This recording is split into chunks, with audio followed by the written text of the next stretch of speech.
যারা বৃদ্ধ যারা অসুস্থ তাদের বাড়িতে গিয়ে এসআইআর শুনানি করার নির্দেশ দিয়েছে কমিশন। কিন্তু নির্দেশ ইশার কেন এই কথা বলছি তার কারণ ছবিটা দেখলেই বুঝতে পারবেন। সেই ছবিটা আপনাদের দেখাচ্ছি।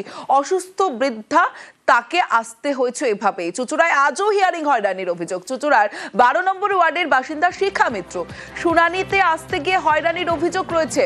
ছবিটা কোথাও গিয়ে বদলাচ্ছে না। সোমনাথ রয়েছে আমার সঙ্গে, কথা বলবো সোমনাথের সঙ্গে। সোমনাথ, কমিশনের নির্দেশ রয়েছে কিন্তু নির্দেশ ইশার, ছবিটা বদলাচ্ছে না। দেখো, সেটাই যে এসে এসআই শুনানিতে এসে খুব উগড়ে দিলেন এই বৃদ্ধা। যে পা ভাঙা শরীর অসুস্থ, এমনি তার আগে অপারেশন একটি হয়েছে, তার মধ্যে এই শুনানিতে আসতে হয়েছে। বিএলওকে বলেছিলেন যে যাতে শুনানি না আসতে হয়, তারপরও ওনাকে শুনানিতে আসতে হয়েছে। কেন বিএলও জানিয়েছে যদি শুনানিতে না আসে, ভোট যদি না দেয় তাহলে ব্যাংকের বই বাতিল হয়ে যাবে।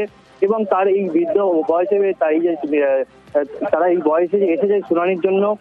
কেন তাদের যদি পেনশন বন্ধ হয়ে যায়, তাদের যদি ব্যাংকের বই বন্ধ হয়ে যায়, সেই কারণে তাদের এই বয়সে কষ্ট করে 600 টাকা ভাড়া দিয়ে তারা টোটো করে এসেছে। তাদের এই বয়সে পয়সারও যেমন একটা সমস্যা রয়েছে, তেমনই তারা এই বয়সে তাদের বারবার তারা বিএলওকে জানিয়েছিলেন যে যাতে বাড়িতে গিয়ে তার শুনানি হয়, কিন্তু বয়সে তাদের বলাটাই ছাড় হয়েছে। সমস্যা বেশ, আমাদের বলা হচ্ছে যে এটা যদি না যাওয়া হয় তাহলে আমাদের ব্যাংক অ্যাকাউন্ট বন্ধ হয়ে যাবে, পেনশন বন্ধ হয়ে যাবে। এটা এক ধরনের থ্রেট। সেই ভয়তে আমাকে আসতে হচ্ছে। এইসব নানা টেনশন আমাদের উপর দিয়ে যাচ্ছে। আমরাও তো ভোট দিই, তাহলে আমাদের দিকটা কেন ভাবলেন? 2002-এ ভোট দিয়েছিলেন? হ্যাঁ, ভোটার লিস্টে নামও আছে। তারপরেও এইভাবে হ্যারাসমেন্ট করা কোন কারণে? মনে হয় আমরা বাইরে থেকে এসেছি? আমার তো এখানেই জন্ম, এখানে আমার 7 পুরুষ এখানে। আপনারা তো দেখছি হাতে লাঠি নিয়ে এগুলো নিয়ে আপনি কষ্ট করে এখানে অবধি এসেছেন। নির্বাচন কমিশনের নির্দেশ, আমরা কি করতে পারি? আমি এর থেকেও বৃদ্ধ মানুষকে আসতে দেখেছি। কষ্ট তো হচ্ছেই, কি বলবো বলো তো, আমি বুঝতে পারছি না। বয়স আমার অনেক, 87, 87 বছর বয়স। দুটো পাই আমার ভাঙা। এখানে আসতে হয়েছিল? হ্যাঁ, এখানে হ্যাঁ। এ তো দেখলেন চুঁচুড়ার ছবি। হুগলির কোন্নগরের ছবিটা দেখায় হিয়ারিং হয়রানি, নাম বাদ যাবে তাই লম্বা লাইন, যেখানে বৃদ্ধারাও সেই লাইনে রয়েছেন। কেন রয়েছেন? কারণ তাদের আশঙ্কা রয়েছে নাম বাদ হয়ে যেতে পারে, আর তাই লাইনে বৃদ্ধারা 2002-এর লিস্টে নাম থাকার পরও শুনানিতে। আপনার কত বয়স হয়েছে এখন? 79।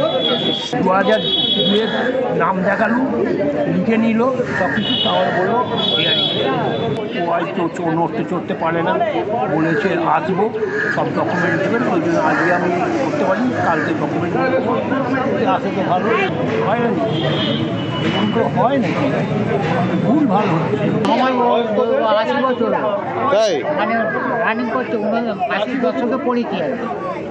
কিসের জন্য এসেছেন এখানে? হেয়ারিং? হিয়ারিং মানে আমার কি আর বলবো, জানুসের তো ওরাই জানে, কেন আমার কাছে সব ডকুমেন্টস আছে, নামও আছে, সব কিছুই আছে। 11টায় টাইম দেওয়া হয়েছে, 10:30টায় বেরিয়েছি, এখানে পৌঁছেছি রাইট টাইমে। তো ডেকেছে, অসুস্থ লোককে এনেছি, সই পর্যন্ত করতে পারিনি, ওর পেপারের সই আমাকে করতে হচ্ছে। এবার ডেকেছে এসআইআর হিয়ারিং, কারণ সেটা জানি না, সব ওকে আছে, প্রত্যেকটা পেপার ওকে। এই তো হয়রানি, তো হয়রানি, তো সেটা নির্বাচন কমিশন ঠিক করবে। জেলায় জেলায় হয়রানির ছবিটা আজও অব্যাহত। হয়রানি পানিহাটিতেও, সেখানে হিয়ারিং এর ভয়ে অঝরে কান্না। শুনানিতে গিয়ে কাঁদতে কাঁদতে অসুস্থ হয়ে পড়লেন মহিলা। পানিহাটির 12 নম্বর ওয়ার্ডের ঘটনা। নির্বাচন কমিশনের ভূমিকায় ক্ষোভ।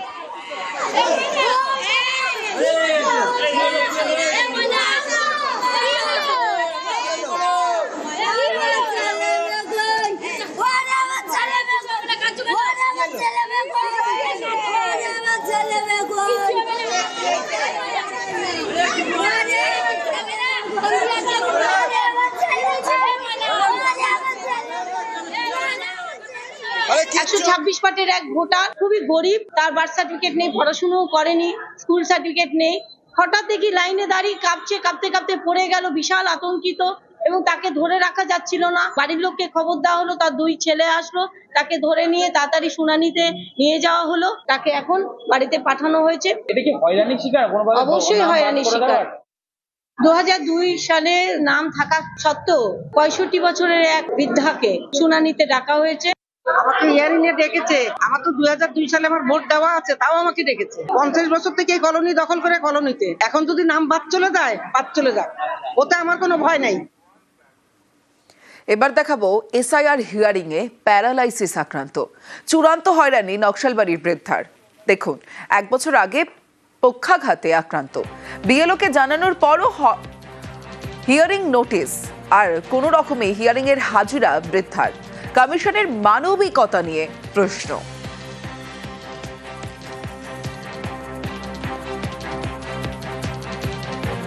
আপনার কি অসুবিধা আছে?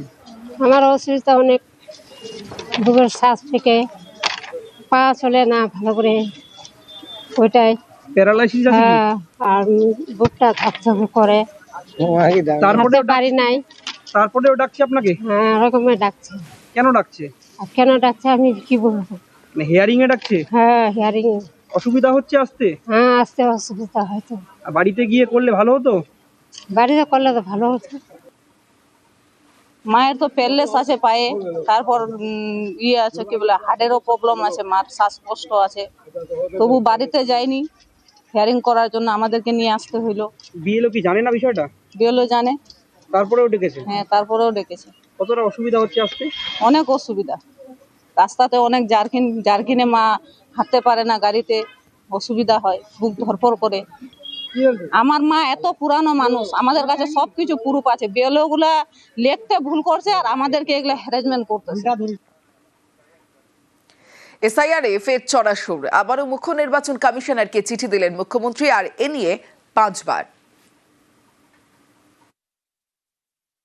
আমাদের next destination is election commission. খেলা করতে হবে, লড়াই করতে হবে, লড়াই হবে, খেলা হবে। শনিবার মুখ্য নির্বাচন কমিশনারকে চিঠি, সোমবার ফের এসআইআর এ পদ্ধতিগত ত্রুটির অভিযোগ জানিয়ে জ্ঞানেশ কুমারকে চিঠি দিলেন মুখ্যমন্ত্রী।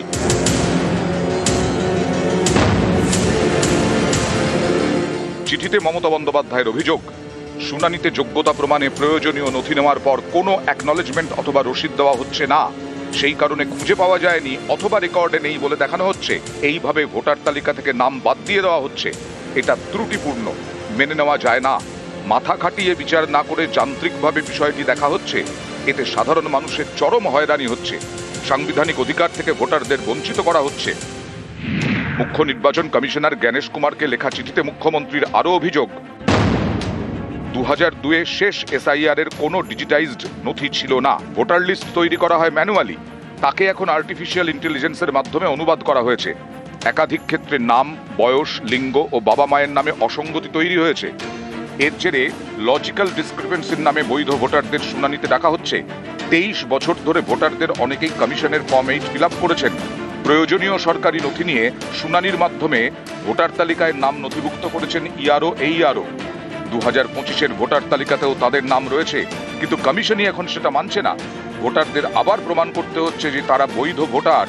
এটা স্বেচ্ছাচারী, অযৌক্তিক এবং সাংবিধানিক ভাবনার পরিপন্থী। ভোটারদের নিজের বা বাবার নামে ভুল ধরা পড়লে বিএলও, ইআরও, এইআরওরা সংশোধন করে নিতে পারেন, তা না করে ভোটারদের শুনানিতে ডেকে পাঠানো হচ্ছে।